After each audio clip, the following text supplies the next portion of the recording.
12 ng hating gabi. Habang nag-aaral si Elena sa sala, tumunog ang motion alert sa kanyang phone. Binuksan niya ang app. Sa screen, nakita niyang may nakatayong anino sa tabi ng crib ni Toby. Agad siyang tumakbo sa itaas. Pero pagpasok niya sa kwarto, walang tao. Ang sanggol ay mahimbing na natutulog. Back-glitch lang ng wifi, bulong niya. Ang playback, kinabukasan, naging kuryoso si Elena.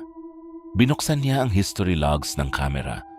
Pinanood niya ang footage mula kagabi. Doon, nanigas siya sa takot.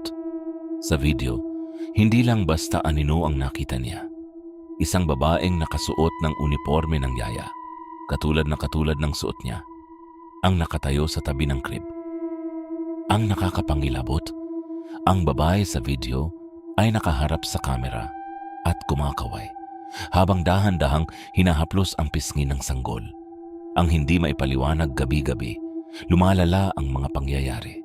Sa monitor, nakikita ni Elena ang yaya na kinakausap ang bata.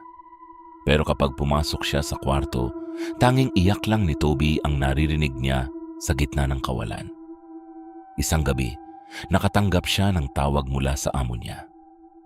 Elena, bakit mo hinahawakan ang kutsilyo habang nakatayo sa harap ng kamera?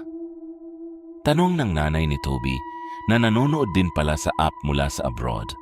Napatingin si Elena sa kanyang kamay. Wala siyang hawak na kutsilyo. Pero nang tingnan niya ang monitor sa wall, ang sarili niyang refleksyon sa screen ay may hawak na matalim na bagay at nakangisi ng sagad hanggang tainga. Ang huling frame, tumakbo si Elena palabas ng bahay, pero ang lahat ng pinto ay biglang nag-lock. Sa bawat screen ng TV at monitor sa loob ng bahay, lumabas ang mukha ng yaya. Hindi ito multo ng ibang tao. Ito ay ang sarili niyang anino na kinain na ng monitor. Ang huling nakita sa app ng mga magulang ni Toby ay si Elena o ang bagay na kamukha niya, na dahan-dahang pinapatay ang ilaw sa nursery habang bumubulong.